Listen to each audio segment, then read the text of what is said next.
อยากจะมาชี้แจงเกี่ยวกับจุดเข้าเนาะจุดเข้าซื้อแล้วก็จุดเทขายเนาะที่ว่า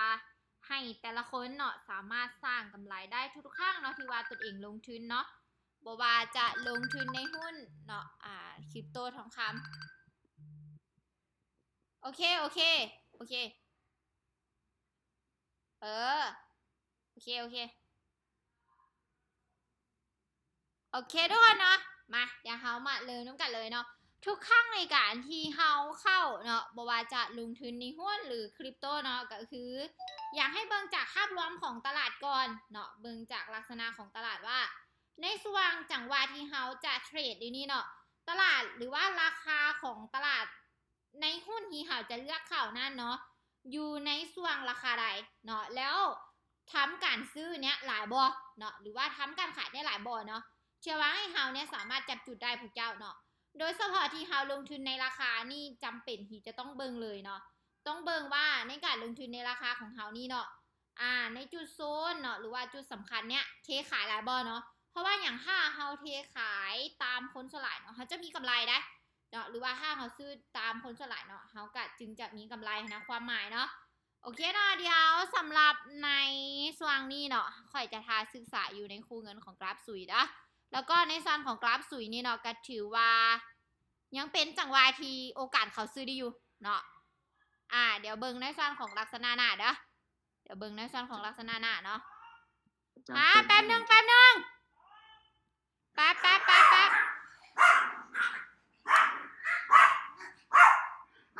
เดี๋ยวเบิ่งในส่วนของลักษณะหน้าเนาะ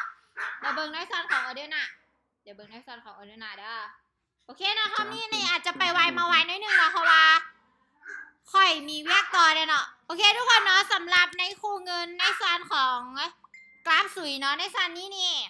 ถือว่าเขาสามารถเข้าซื้อได้อยู่ที่ถึงตามจุดโซนของตลาดเนาะถือว่าสามารถใช้ได้ถึง 90% เลยเนาะในจุดนี้เดี๋ยวเขาจะซื้อไปฮอตหนึ่งนะสำหรับในช่วงนี้เนาะโอ้ตลาดกายฐานขึ้นไปซ้ำมานี้อยากว่าอยู่แล้วเนาะแต่ว่าในซอนฮีซื้อในซอนนี้เนาะถือว่าจังหวะเนาะของการเข้าซื้อเนาะสังเกตเลยเนาะเวลาที่ว่าทุกคนเข้ากับเส้นกันเนาะเขาอยากให้เบิ้งจากจุดโซนเนาะของตลาดเนาะถ้าว่าในโซนที่เจ้ากำลังจะล้อจังหวะเนาะหรือว่าเข้านั่นเนาะอยู่ในส่วนที่ทำการปิดโตขึ้นเนี่ยเป็นจำนวนหลายเนาะหรือว่าเป็นหลักเนาะไม่อยากให้เราซื้ออยู่ในซองนั้นเดี๋ยวเบิ่งว่าในซอนนี้เขาจะปิดเขียวไว้ได้บ่โอ้ถือกดโอเคถือว่าเขากำไรมาเนาะในซอนนี้มาอยู่ที่จากในซอนนี้เนาะ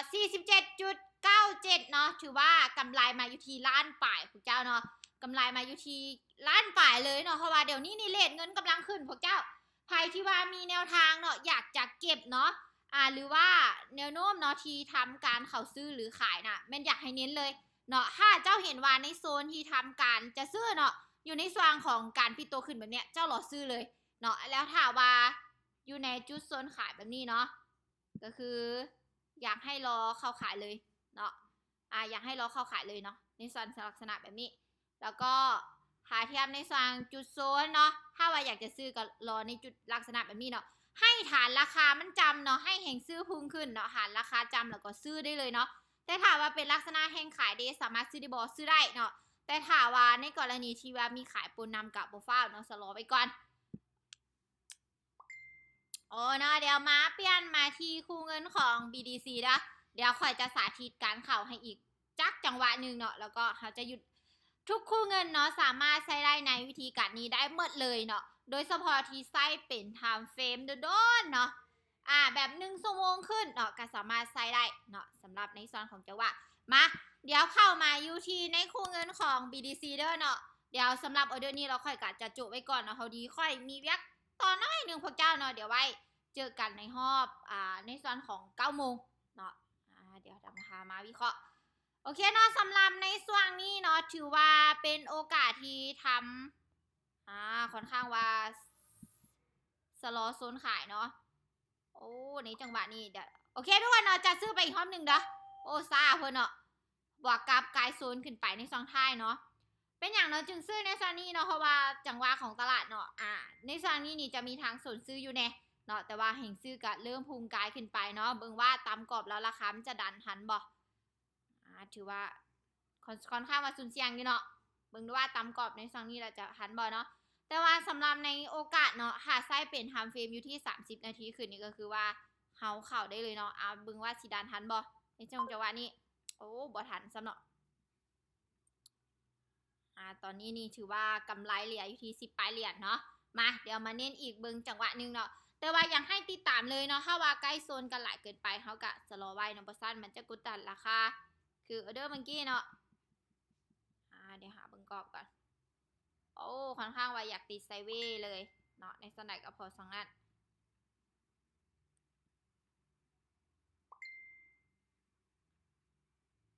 โอเคเนาะเดี๋ยวเข้ามาที่คูเงินของเข้ามาที่เงินของโซลาร่าเด้อถือว่าในคูเงินของโซลาร่านี่บวกกับตามแฮงเนาะแล้วก็ตามโซนของตลาดเนาะแต่ว่าในซอนนี้เนาะค่ะไส้เป็นไทม์เฟรมอยู่ที่30นาทีขึ้นนี่คือเขาซื้อได้เลยเนาะออเดอร์นี่เขาจะคูณเงินหน่อยนึงเนาะในสำหรับในซองนี้โอเคเนาะพยายามเนาะออกออเดอร์ในซองท้ายไว้เนาะเดี๋ยวจะซื้อไปรอบนึงเนาะบวกกับตามแฮงได้ในซอนนี้เวลาที่เขาเฉดทุกคนเนาะพยายามเนาะติดตามเบิงในโซนของตลาดแล้วก็เบิงตามจังหวะของฐานของตลาดเนาะถ้าว่าใกล้ราคากันเกินไปเนาะก็สลอไว้ก่อนก็จะเป็นการดีเนาะเชื่อว่าบ่ให้ถือกดดันราคาเนาะโทรบอกว่าสิกดดันราคาแฮงแพ้ออเดอร์นี่เบิ่งว่าสิดันทันบ่ถ้าว่าบ่ทันเนาะเขาก็จะจบไว้ก่อนเนาะเพราะว่าข่อยมีเวียกตอนน้อยๆนึงเนาะเดี๋ยวว่ามาวิเคราะห์นำกันอยู่ในฮอบของ9 โมงเนาะดันทันบ่ในตอนสุดท้ายโอ้ดันกลับมาซะเนาะโอเคทุกคนเนาะเดี๋ยวสำหรับฮอบนี้เนาะเดี๋ยวเขาจะจบไว้ก่อนนะเพราะว่ามีทีมงานมาเคียวย่างหน่อยนึงเนาะเดี๋ยวไหว้ฮอบ9 โมงเดี๋ยวค่อยมานำท้าวิเคราะห์ต่อเนาะแต่ว่าสำหรับในการเข้าเนาะในส่วนของจังหวะราคาหรือว่าจังหวะตลาดก็คืออยากให้เซฟไว้แบบนี้แหละเนาะบ่อยากให้